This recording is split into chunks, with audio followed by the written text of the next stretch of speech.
This video is about renting a Ferrari in Maranello. I'll tell you all about my experience and share some tips. We will visit the museum as well as take you to Imola, which is relatively nearby, but for that, stick till the end. This here is dashcam footage from my own car driving into Maranello, and I want to use it to talk about logistics a bit. It's a relatively small town which is entirely branded in Ferrari.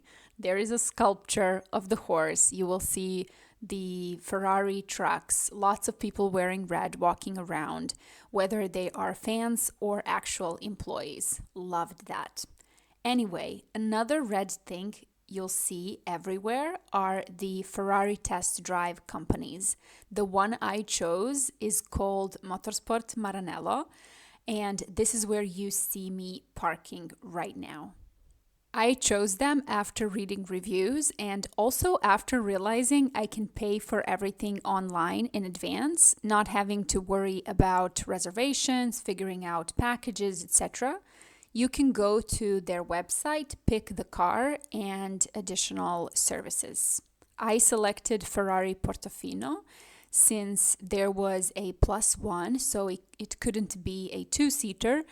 I also wanted the 360 camera and pictures taken. These are the kind of pics you'll get from that, and in a few moments I'll tell you about the dashcam. Engine start? Sì. Whoa. First of all, the video you're watching right now is from my second free ride.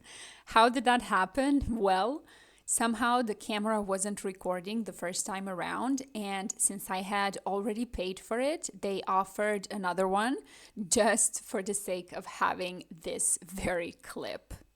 The gentleman next to me is Antonio. He is an instructor, and as you can see, he will be sitting in the passenger seat, guiding you through the streets of Maranello. Other than that, honestly, there's not much more you'll require help with, since the car itself is an automatic shift, there's rear view camera, parking sensors, all the buttons inside are self-explanatory, the mirrors are fairly big, so it's quite an easy undertaking to drive it, frankly. As for the speed, not sure if I should be talking about this on the internet, but yeah, since you're inside a town, there's speed limits, of course. He did take me to, because it is a small town, so it doesn't take much driving to get out of it. However, they won't take you to the highway. I think the highest speed limit on my route was 70 kilometers per hour. But, you know, it's a supercar, so it does reach that speed and higher, obviously, pretty rapidly. So I was able to enjoy it, is what I'll say about that. After the ride, we went to the museum, which has its own parking.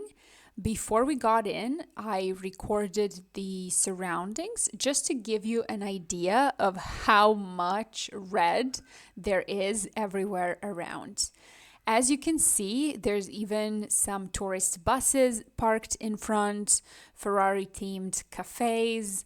I saw that there's even a hotel in the same vibe.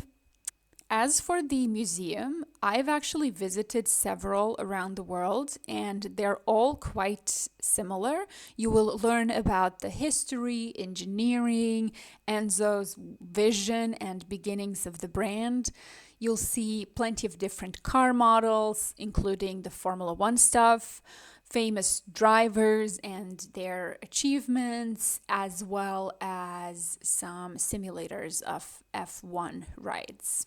Last but not least, right after we went to Imola, as it was on the way to San Marino. I know a lot of car fans will combine the two due to their proximity, so I did the same for this video too. Imola is best known as the home of the Autodromo Enzo e Dino Ferrari, which hosts what is now called Emilia-Romagna Grand Prix, and formerly it was San Marino Grand Prix. That's what you're seeing right now. There's a cafe, bathrooms, merch shop, and similar stuff. Obviously, this is also where sadly Senna died in a crash during the 1994 San Marino Grand Prix. And while approaching it by car, you'll be able to see parts of the racing track. Once you reach the gate, there's some parking spots, but from there on, Senna Monument is only a few minutes walking away.